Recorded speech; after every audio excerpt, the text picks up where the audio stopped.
For a great cup of joe, there's one thing you should know. Your morning brew can also be playful. Buff Boy Brewing guys make the temperature rise. And you surely feel naughty when you swallow our coffee. If you want some real heat, give your mouth a fine treat. You will want some more, rest assured. Buff Boy Brewing, you can't get enough of. It's time for The Scribble, your weekly fix of celebrity chats, bizarre stories in the news, and basic random chatter with best-selling author and syndicated radio host Jeremy Bradley. Make sure your seat is in the upright and locked position and your barf bag is securely in place. Here's Jeremy Bradley. Thank you very much, Larson. Jeremy Bradley here. This is The Scribble. Thank you so much for tuning in. It is back to school time, and from what I gather from parents, it's a good thing. And that's what we're talking about on the show today, because I'm a non-parent, as I've mentioned many times before. I don't really care for kids. But I'm interested in hearing and seeing what parents have to say, especially on social media this time of the year, because if parenting is so bad, is that maybe why they're talking about, birth rates and things dropping? Obviously, we know the, financial well-being of people is a little bit, sketchy here and there just because of the rising costs of being alive, if we're being honest. But is parenting all it's cracked up to be? I mean, that's kind of what we're going to be talking about on The Scribble, all right? And it starts right after this. Isn't it crazy that you wait for payday, but before you know it, you're strapped for cash again? It's time to stop blowing your money and become a smart spender with the book, The Official Guide to Being an American Cheapskate at cheapskatebook.com. Learn simple ways to cut costs at home every day and during special times of the year. Don't go broke at Christmas. Don't remortgage the house for a fancy vacation. The book is filled with tips to save you money throughout the year. Check out the best-selling book, The Official Guide to Being an American Cheapskate at cheapskatebook.com or on Amazon and iTunes. JB here, back on The Scribble. So, if you believe the TV commercials that this is the most wonderful time of the year because kids are going back to school and the parents are just, was it Staples? I'm trying to think of what it was. Do you know what I'm talking about? But you had the parent was like on the shopping cart and then kind of doing this big like whoo as they passed the aisles. Was it Staples?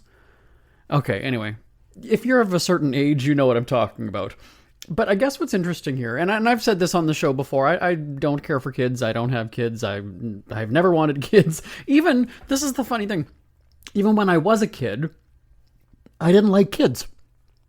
It's crazy to think. I was so longing to be or wanting to be an adult that I was very professional from the time that I was in, like even, I'm trying to think, it was in junior high, middle school as Americans call it, I believe.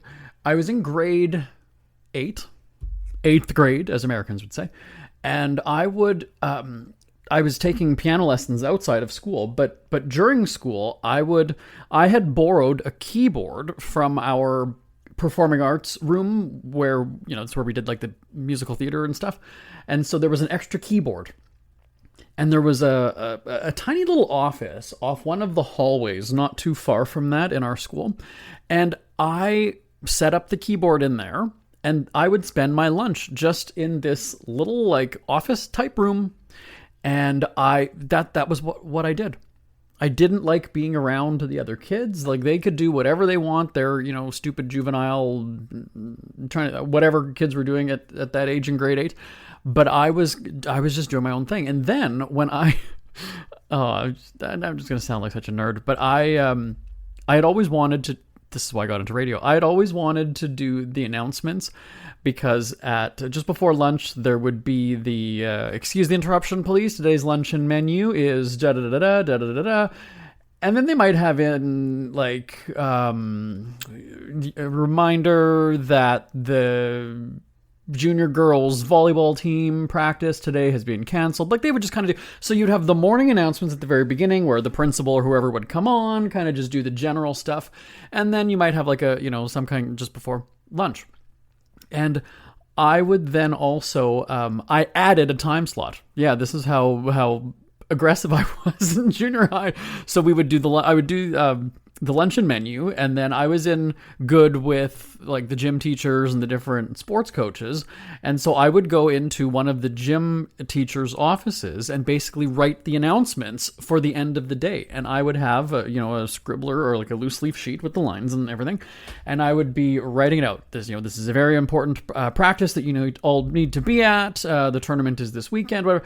And I would just write it so long so I could get the most airtime over the little PA system in the office. And that's what I would do some lunches. So if I wasn't playing the keyboard by myself, I was going and basically just hiding out in one of the gym teacher's offices and writing the announcements and whatever. And that sort of became my thing. I was like, okay, I'll do the announcements. The secretary or whoever it was didn't like doing it, or she would forget to do the lunch menu or whatever. So I was watching the clock and I'd be like, okay, I can come do it. And so my point is that, yeah, I didn't care to like hang out with the other kids. I was just sort of doing my own thing. So that's my roundabout way of saying I was too grown up. I was too mature for them. So now that it's the most wonderful time of the year and the kids are going back, I guess I just sort of wonder, like, if parents really feel that way, then a couple things come to mind. First of all, it's if your kids are obnoxious or whatever, then that's you being a shitty parent because it's kind of on you.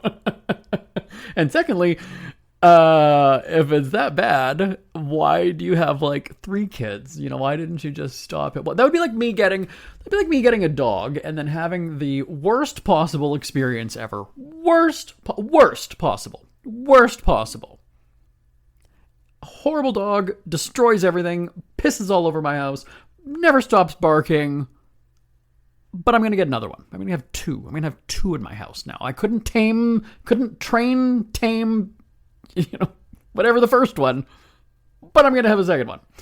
And so you just, you kind of look at that and go, well, if parenting is so shitty, and if I'm not mistaken, haven't we heard that like the birth rates and things are going down? Like, that's now, I mean, that could also be for any number of reasons, whether that's, economics, just, people can't afford it. So like, why would you bother? But at the end of the day, like I hear from so many people, parents, I'm saying, I hear from so many people that it's just like you just want to pull out your hair as a parent. So that I'm like, maybe that is kind of getting around and people are sort of like, yeah, no thanks. We, in our family, we have, I have a cousin who she just gave birth to her 5th kid. And, I gossip with my other cousins and, I've said to a couple of them, like, is she actually kind of thinking long term? Because the oldest one is oldest one I think is the oldest one would be, I guess, maybe 12 now, I believe. So you're gonna have kids ranging from 12, and she just gave birth and then a year old would be the youngest. Okay, so you're ranging from, let's go from youngest to oldest. So 1 to maybe almost 12 years old. Now, when you factor in the belief and the fact that your kid is not likely moving out at the age of 18 simply because it's expensive, if they want to go to university or college, if they want to own a car, if they want to do anything. I mean, growing up in our household, there were only 3 kids and both parents working. And that, when my brothers were driving, we had 4 cars at one point. We didn't have, the biggest house or anything, but we certainly weren't, we weren't starving. We weren't in poverty. We had new clothes. We had, we have a place at the lake. My parents still have that. So, but it was significantly cheaper to raise a family back then, right? So now just hearing how people are struggling, like you just kind of go and say, oh, by the way, my cousin is a single mom too. So the guy that knocked her up is in another country. They're apparently still together, engaged, quote unquote, according to Facebook. We have no proof of that though.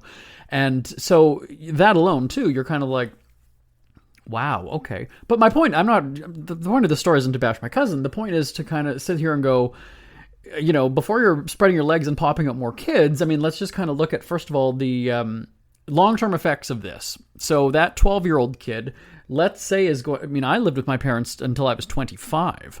And then I was able to buy a house because I had a great job and I'd saved a shit ton of money. But at the same time, in Canada, it was also a lot easier to buy a house back then. We didn't have to have a certain percentage of the value as a down payment. There were not all these kinds of checks. We didn't have that at all. So now first-time home ownership has completely changed in Canada. So you do need to have, let's say, $30,000 as a down payment. And, by the way, the house that I bought was $154,000. We're going back 17 years, okay? But you would not be able to get a house, a decent house, one that's like not on fire or have, police tape around it. You're not getting a house for that price probably anywhere in Canada. And then when I think about what my house in West Hollywood cost that I got, was that 10 years ago? And what it's worth now, how many millions it's worth now. And again, I had a great job. I mean, when I was doing our syndicated radio shows back in 2009, it was 2010, 2011 when I was making $250,000 a year. That was awesome. Now I don't know many people that are making $250,000 a year, and just popping out kids, and so you just look at this and go, okay, 5 children. So the youngest being 1 year old, let's say even if that kid moves out at the age of 18, who knows what the economy is going to be like, right? Who knows what inflation or, grocery prices, supply chain, everything that we've gone through over the past 2 or 3 years, right? Everything from the pandemic, everybody stockpiling things, to the supply chain issues, then to the jacked up prices, to God knows who's going to be in political office, then, and where the world is going to be at that point. I mean, I sit here and think, my God, you must really, really, really, really, really, really like being a mom if you're going to keep doing this. Or the other theory that I had was she's just trying to trap this guy. So bottom line is, I don't understand how being a parent can be fun in that situation that I'm talking about. You're doing it on your own. This other dude who, lives in another country, has never been to Canada as far as we know. And, you just think that being a mother is the best thing in the world. I call bullshit. I'm sorry, I do. I call bullshit on that. I don't think, maybe now it's lovey-dovey because everybody finds, the baby pictures cute on Facebook. But when push comes to shove, I mean, I don't know, I'm not a parent, so I don't know what age the kids are most obnoxious, or, it used to be the terrible twos. I heard that when I was growing up. But when I think about social media and technology and all this other shit, I think that it's the teenage years that are going to be the worst, if not already going, forward in the future. So you're going to have, my cousin, how many teenagers in your house at one time? Now, I believe I don't know the ages of all the kids, but I believe she's going to have 3 teenagers and then, a toddler or a youngster. So, again, I'm just sitting here going, you're in your early 30s. You're basically fucking up the rest of your adult life because you're going to be raising kids. Now, the interesting thing here is I've heard so many parents, I know a lot of people that as soon as your kid moves out, like, this is a new lease on life. It's almost like a retirement, right? When you leave your job and you can just be on easy street. As soon as you have this freedom where your kid leaves, it's just like, oh my God, life is good. I can start living. I'm not having to worry about this obnoxious little spawn. And so, I'm fascinated to not only see, because I'm a big people watcher when I'm out in public, and I've talked before about our work. I retired at the age of 39, so 4 years ago now, and my afternoons are spent out with my husband. He's a Brazilian fitness model and makes a shit ton of money for photo shoots, and can work for 1 or 2 days and then not for another month or two.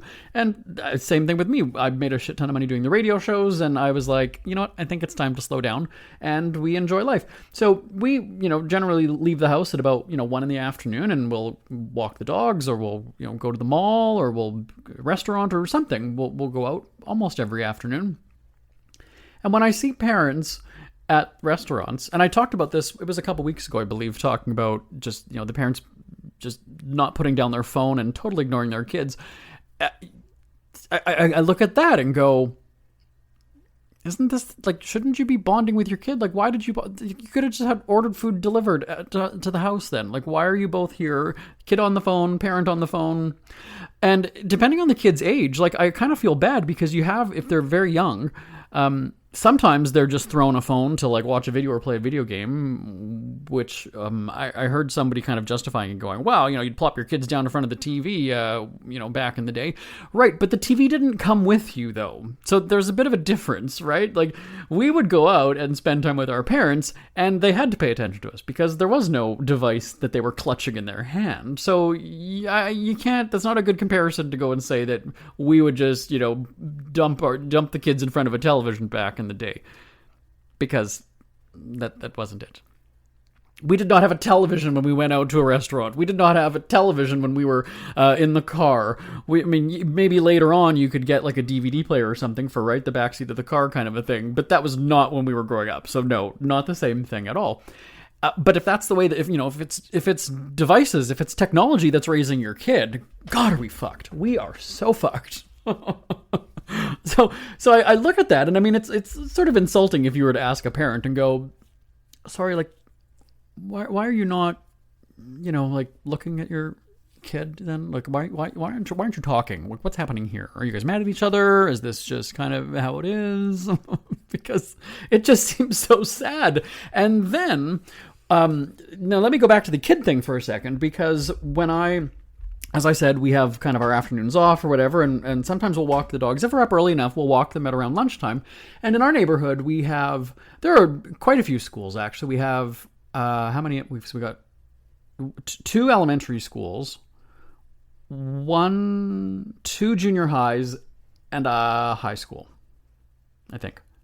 Within kind of that we pass when we're walking our dogs. So, well, again, depending on where we go. But either way, we pass at least 2 schools.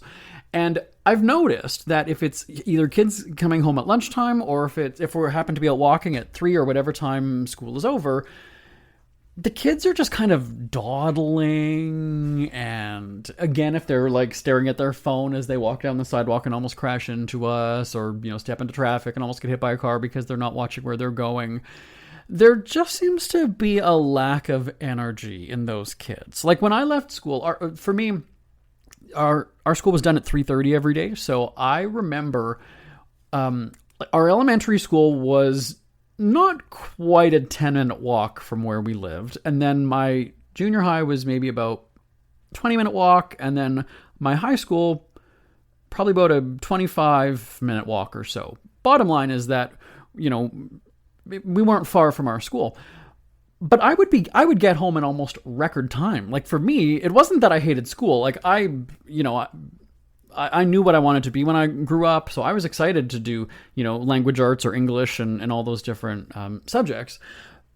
But I just remember thinking, school's over, okay, gotta get home. There was not this gap of the time that I leave school and then I arrive home, 45 minutes later or an hour. And there's almost a sadness. It feels like a dejection, like just a lack of energy, a lack of enthusiasm to even just go home. So that's something too. And I notice it a lot. Like not to say that I was like beelining at home and, but I don't know. Once school was done, I was kind of like, yeah, let me get home. Like it was fun to be home. I don't see that. I don't see that same energy nowadays with the kids.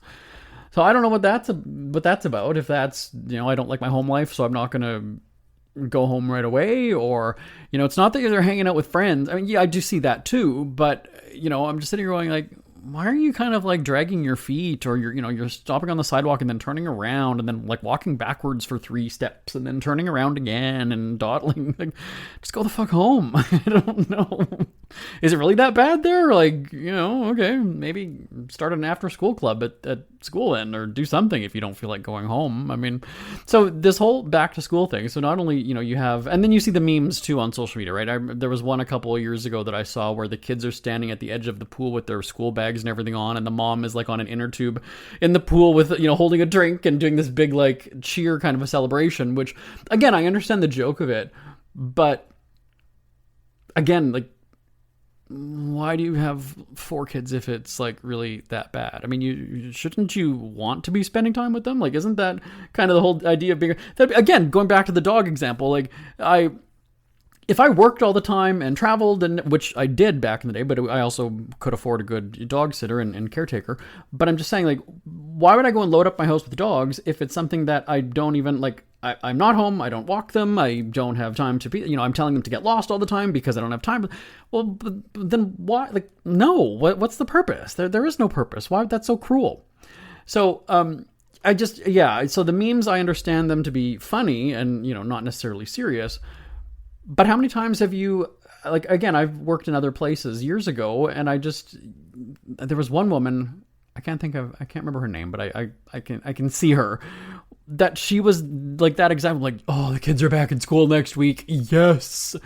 And again, like, you don't want to go and ask a parent and be like, so are your kids just like terrors? Are they like nightmares? Like, why is are you just a shitty parent? You just didn't take care of them? Like, what, you kind of, do you have this attitude with them at home? Is that, like, it's, right? There's one thing to be complaining for the sake of complaining, right? To make conversation, yeah, people will complain about their partner or, whatever, or their, but no, that's not what you're doing. You're just, I don't know, it doesn't sound cool to complain about your kids. If anything, you're supposed to be talking up your kids that they're so great and they're wonderful or whatever, and now you're just like counting down the days. I mean, I don't know. It's weird to me. So if you are a non-parent like I am, send me an email. I want to hear your thoughts on this. Have you made these observations, or is it just me? live@jbonair.com, live@jbonair.com, live@jbonair.com. I will be back on the Scribble right after this. Ever had something to get off your chest but never had the balls to say it? That's a load of crap. Speak Free with JB.com is exactly what you've been waiting for. Your chance to tell it like it is and not care what anybody else thinks. Have your say on issues of the day. Join newspaper and radio columnist Jeremy Bradley as he tells it like it is. Hundreds of thousands of people have stopped by, including some well-known celebrities who have had a chat with JB and speak candidly about what's really going on in the world. You can join them too. Have a rant or a rave. Be brave and head on over to www.speakfreewithjb.com now. It's never too early to start thinking about your next holiday. Have you checked out Mexico recently? From tequila tasting, swimming with horses, to ziplining through the jungle and watching whales and dolphins in their natural habitat, Puerto Vallarta has it all. Visit mexico.jbonair.com to see all the fun PV has to offer. That's at mexico.jbonair.com for hundreds of photos, interviews, and videos from around the tourist hotspot. Check out mexico.jbonair.com for all the fun. That's mexico.jbonair.com. Who are the Kardashians feuding with now? What did that little thug Justin Bieber do this time? Who's getting hitched? And who's headed for Splitsville? Hear the latest celebrity news and gossip every day on Entertainment Wrap-Up. The good, the bad, the ugly, but mostly the ridiculously hilarious. It's all recapped in this daily segment at entertainmentwrapup.com. Have a laugh at the expense of the rich and famous when they take themselves way too seriously. It's 3 minutes of time-wasting fun at entertainmentwrapup.com. Check out Entertainment Wrap-Up at entertainmentwrapup.com. Brought to you by Speak Free Books. JB here, back on the Scribble. Oh, you know what? Hold on a second, everybody. Some housekeeping here. To my folks across the way, something just jumped on the screen here. So there's like a different layout. I don't know what I did. You can still hear me though. They're giving me a thumbs up. They can hear me. All right, I'm going to keep going. I don't know what I did, but as long as you guys can hear me, that's fine. There we go. See, this is the thing. When we tape our podcast, we do it like a live radio show. There's no stopping. There's no takesies, backsies. If I say it, then I say it. We are not cutting things out. And so if something like that happens, we just leave it in. That's how real we are. Because there's one thing that I can't stand about podcasts. I'm going to get back to parenting in a second if we have time, but just one quick rant is the horrible editing. And that's maybe just because I've been in broadcasting for over 20 years. But I hear, especially if you're listening to a podcast in headphones, as opposed to, let's say, just on your computer speakers or whatever, like when you have it right, when you have earbuds in, like it's right in your ear, You hear every bad edit. And by that, I mean when a sentence is like taken apart. If you've ever watched the Kardashian shows, and I think that I did have a clip of it. I don't know if we've got it. Let's find that. Do you guys know what I'm talking about? The Kardashian clip? Where, because I have a trained ear, they literally piece together a sentence from different words that the person has said. We have it. Thank you. We're going to play that in a second. And I remember posting that on Twitter a couple years ago and people didn't catch it. But I think maybe now that so many people have done audio editing or whatever with podcasts that, it's clear. And that's the one thing that I hate about podcast editing is because, okay, I'll try to reenact it. I haven't done this, so if I don't get it correct the first time. So let's say I'm going on a really rambling and I'm going to show you where I edit. So today we were out having lunch and I said to my dad, we should do something later. Do you see what, it's just disjointed? Like it's not a fluid kind of sound, thought, whatever. It's choppy. Maybe that's the word. Because I had said, why don't we do this later? Right? Okay. We've got the Kardashian clip. Great. Let's play that. As long as I've known Scott, he always likes to joke about his feelings and turned it into something not serious. And even though Scott is still trying to be funny, I know how stressed out he is. Tell me you heard that, especially at the end. I know how stressed out he is. All right. One more time. Can we play it one more time? As long as I've known Scott, he always likes to joke about his feelings and turned it into something not serious. And even though Scott is still trying to be funny, I know how stressed out he is. We hear you chirping. Get scribbling. Tweet up the Scribble at The Scribble Show. Join the discussion with Jeremy Bradley. It's all going down right now on Twitter at The Scribble Show and at thescribbleshow.com. I mean, the running joke has been, the Kardashians are like robots and robotic. That episode, by the way, was long before AI. I mean, just like clone their fucking voice and just try to... But if you have, I realize that sometimes it's also to manufacture a storyline, right? You see that on The Bachelor, Bachelorette, where it's like, well, we can manipulate the words and, do whatever it is. That's somebody who, just what she's articulating there, I mean, if she can't do that in one take...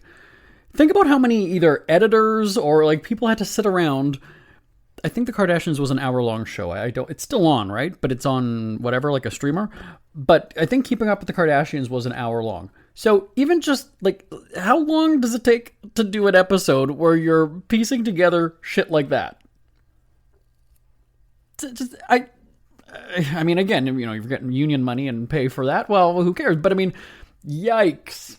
I totally need to look up, a former editor of one of those shows and just be like, tell me how many hours it took you. And did you want to just stab your ears when you left at the end of the day? I would not be able to, our colleague, Tim. Okay, where are we? So we're gonna wrap up on the parenting thing. I don't know, because this reminded me of when Tim and I started working together. It was during the 2010 Olympics. Was kind of our first sort of thing. We were in Vancouver, and then we also had the American Idol concert tour had come through, and then also the Junos. Juno Awards is sort of like Canada's Grammys, very low end Grammys, and I was up. And we also did the Country Music Awards. My God, Tim and I, we hit some really big time events with the Olympics. Yeah, we did a lot.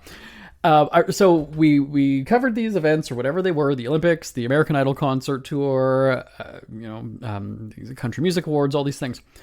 And then we would go back to the hotel and I would work on the photo editing. So I was cropping our photos and then uploading them to our radio show website. And then Tim had his headphones and he was chopping down the audio. So we had, celebrity interviews from either a red carpet or a press room or, whatever it was. And so he was cutting out background noises and doing all that kind of the technical, the meaty kind of stuff. And we had Sarah McLachlan, we had Terry Clark, we had, I think, Reba one time. So, we had some pretty good names.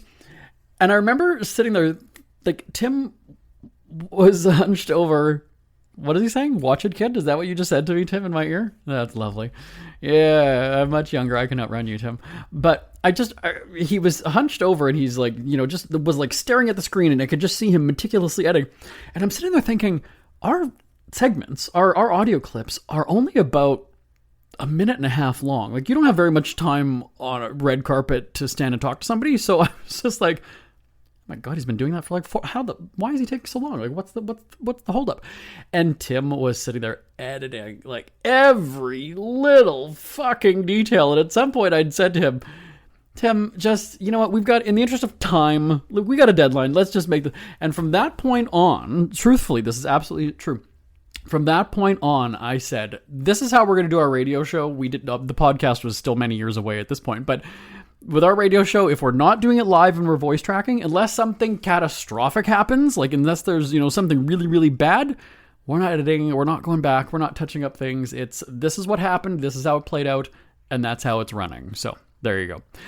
We're out of time. My name is Jeremy Bradley. This is The Scribble. I'll talk to you next week. Bye, everybody. Want more Scribble? Check out thescribbleshow.com for past shows, celebrity interviews, cheapskate tips, and more.